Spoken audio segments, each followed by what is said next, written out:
The very notion of making things affordable misses the key point of a market economy.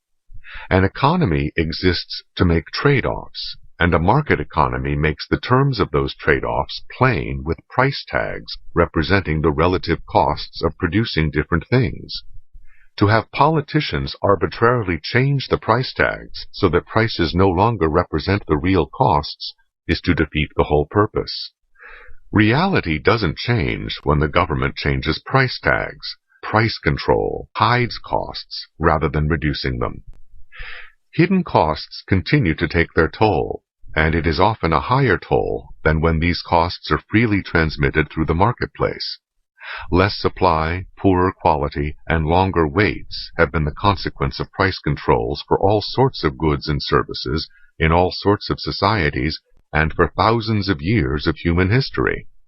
Whether in France during the 1790s, the Soviet Union after the Bolshevik Revolution, or in newly independent African nations during the past generation, governments have imposed artificially low prices on food. In each case, this led to artificially low supplies of food and artificially high levels of hunger. Why do we go through this whole rigmarole of passing around dollar bills and writing each other checks, except to force everyone to economize on the country's inherently limited resources? What about basic necessities? Shouldn't they be a right? The idea certainly sounds nice, but the very fact that we can seriously entertain such a notion as if we were God on the first day of creation, instead of mortals constrained by the universe we find in place, shows the utter unreality of failing to understand that we can only make choices among alternatives actually available. For society as a whole, nothing comes as a right to which we are entitled. Even bare subsistence has to be produced, and produced at a cost of heavy toil for much of human history. The only way anyone can have a right to something that has to be produced is to force someone else to produce it for him.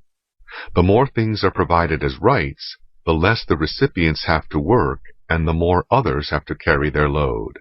That does not mean more goods are available than under ordinary market production, but less.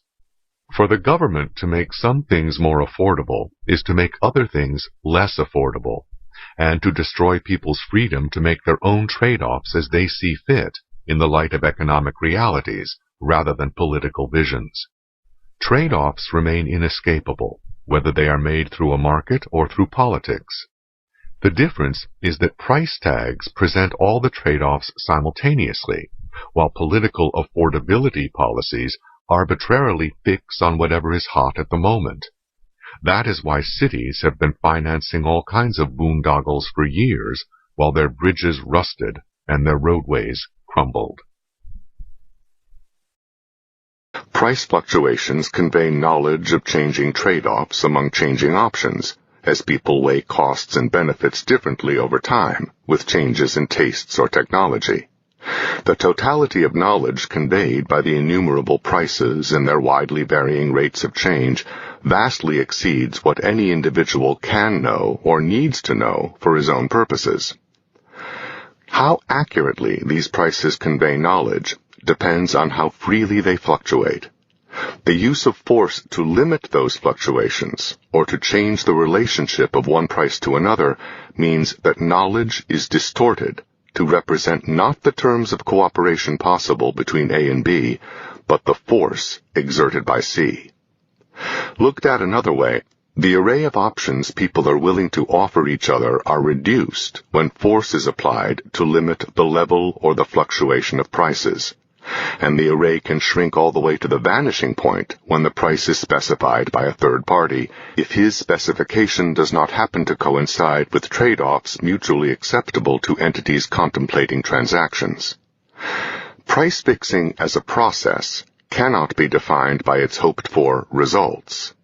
The set of options simultaneously acceptable to A and B is almost inevitably greater than the set of options simultaneously acceptable to A, B, and C, where C is the third-party observer with force, typically the government. The form in which force is applied to constrain price communication varies widely, including 1.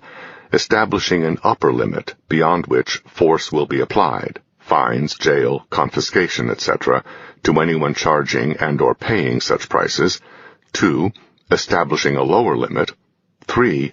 Indirectly raising some prices by taxing particular items more so than others, and indirectly lowering some prices by subsidizing the product with assets forcibly transferred from the taxpayers, rather than having the product paid for only by assets voluntarily transferred by consumers of that product. The use of force is emphasized here not simply because of the incidental unpleasantness of force, but because the essential communication of knowledge is distorted when what can be communicated is circumscribed.